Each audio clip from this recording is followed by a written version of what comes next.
आप सभी का योर बिजनेस पे स्वागत है। मैं रोहित पांडे। आज का जो विषय है वो है सेगमेंटेड फार्मिंग। सेगमेंटेशन का अर्थ होता है कि हम अलग अलग, तो जब हम एग्रीकल्चर इंडस्ट्री के बारे में बात करते हैं तो एग्रीकल्चर इंडस्ट्री के अंदर भी बहुत सारे सेक्टर्स होते हैं। किसान ऐसे जो होते हैं जो एक स्पेशल प्रोडक्ट्स को ही रिप्रेजेंट करते हैं। फॉर एग्जांपल के लिए बहुत सारे ऐसे फार्मर्स होते हैं जो केवल फसल उत्पादन में लगे हुए हैं। बहुत सारे ऐसे किसान हैं जो केवल गौपालन या फिर विशेष प्रकार के लाइव स्टॉक फीडिंग में लगे हुए हैं। कुछ ऐसे किसान हैं जो फूलों के उत्पादन में लगे हुए हैं। ऐसे भी किसान हैं जो फ्रूट्स, वेजिटेबल्स और बहुत सारे तरह के मधुमक्खी पालन, गौ और अधिक तरह के पालन में इंगेज्ड हैं। तो ये सभी ओवरऑल जो पूरा का पूरा फार्मर्स का रिप्रेजेंटेशन है वो हमारा कहता है सेगमेंटेशन फार्मिंग। तो अगर हम बेसिकली रूप से बात करें कि फार्मिंग एक्टिविटीज़ क्यों की जाती है इंडिया में, तो उसकी दो वजह हो सकती है। एक होता है सर्वाइवल के लिए। बहुत सारे ऐसे किसान हैं जो केवल अपने निजी जीविका के लिए ही खेती करते हैं। उनके पास पर्याप्त ज़मीनें हैं, या जो नहीं भी हैं तो उनके पास जो भी पर्याप्त मात्रा में उपस्थित ज़मीनें हैं उसमें वो लोग अपनी खेती करते हैं और अपने जीविका के लिए ही वो केवल कृषि का कार्य करते हैं। लेकिन बहुत सारे ऐसे बड़े कृषक हैं जिनके पास पर्याप्त मात्रा में ज़मीनें हैं और वो उन ज़मीनों में जो फसल होती है उसका उत्पादन एक बिजनेस एंगल से भी करते हैं। तो जो आज की टेक्नोलॉजी है, जो आज का साइंस है, वो उनके आधार पर अगर हम करते हैं तो शायद हमारा जो उत्पादन है और जो लागत है उसमें काफ़ी अंतर आ जाएगा। जैसे कि नॉर्मली अगर हम एक एंगल से बात करें तो हमारा जो एक सामान्य किसान है वो किसी भी तरीके से अपने सॉइल टेस्टिंग नहीं कराते हैं, ज़मीन की सॉइल टेस्टिंग नहीं कराते हैं। और उनके पास क्या टेक्निकल आज की डेट में जो अपडेटेड हमारा टेक्नोलॉजी है, जो फार्मिंग एक्टिविटीज़ को या प्रोडक्शन को और बढ़ा सकती है, उन सब चीज़ों का इस्तेमाल वो लोग नहीं कर रहे हैं। वो नॉर्मली अपना जो है खेतों का जो है प्लांटेशन वगैरह कर रहे हैं, नॉर्मल जो प्रोडक्शन हो रहा है उसी में अपना जो है संतुष्ट हैं।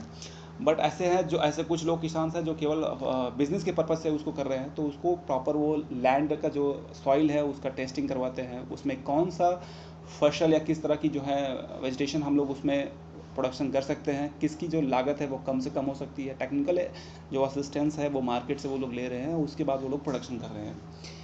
सो बेसिकली अगर हम एक एग्जांपल की बात करें तो जैसे एक किसान है जो नॉर्मली गेहूँ, फसल, धान जो भी है उन सब का फार्मिंग करते हैं। तो जस्ट हम उनका एक उदाहरण लेते हैं। एक नॉर्मल किसान जिसके पास 1 बीघा ज़मीन है, अक्टूबर से मार्च के बीच में उसने गेहूँ की खेती की और उसके बाद 6 महीने लगे उसको गेहूँ का फसल काटने में। उसके बाद जो प्रोडक्शन हुआ 1 बीघा लैंड के हिसाब से, जो एवरेज जो हमारा जो वीट प्रोडक्शन का क्वांटिटी है वो नियरली हमारा हो रहा है, नियरली 8 कुंटल से 10 कुंटल के आसपास वो रेंज में आ रहा है।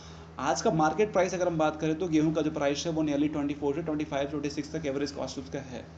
तो नियरली अगर 8 कुंटल से या 10 कुंटल्स के आसपास उसका कॉस्ट ओवरऑल प्रोडक्शन हो रहा है, तो टोटली उसको 20,000 या 30,000 के आसपास का जो आउटपुट या जो ओवरकम है वो उसको मिल रहा है।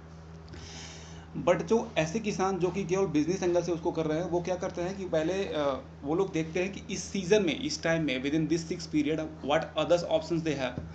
उनके पास खेती के लिए मतलब कि गेहूं के अलावा और क्या ऑप्शन है जो इस टाइम वो खेत में कर सकते हैं। लैंड टेस्टिंग या सॉइल टेस्टिंग करवाने के बाद वो जो कृषि एक्सपर्ट्स हैं उनसे बात करते हैं। हो सकता है शायद कोई सब्जी ऐसी हो जो उस सीज़न में हम उसको खेती कर सकते हैं, जैसे करली फ्लावर्स हो गया, आपका हो गया, उसके बाद ब्रोकॉइल्स हो गया। ऐसी खेती हम करके उसको इस रेंज के टाइम पे जो उसका ओवरऑल हमारा प्रोडक्शन होगा, no one can imagine that how much it go for. जितना हम गेहूं से उस 6 महीने के अंदर हम लोग पैदावार हो सकता है, इस फसल से या ओनली इस सब्जी से हम उसका प्रोडक्शन ले सकते हैं उतना। तो इस तरीके से हम एक सेगमेंटेशन बेस्ड फार्मिंग कर सकते हैं, या फिर हम इस टेक्निकली एक एस्टिमेशन के आधार पे कि हम जितना हमारे पास लैंड है, जितना हमारे पास रिसोर्सेस है और जितना टाइम है, उस टाइम के बीच में अदर ऑप्शन हमारे पास क्या है जिसके बेहतर तरीके से कर सकते हैं। हॉर्टिकल्चर इंडस्ट्री की अगर हम बात करें तो यहाँ इस इंडस्ट्री में हमारा क्या होता है, विशेष प्रकार के जो फूल वगैरह होते हैं उनका हम लोग प्रोडक्शन करते हैं। उसका जो टाइमिंग होता है वो नियरली 5 to 6 मंथ्स होता है, हो सकता है मोर देन दैट होता होगा।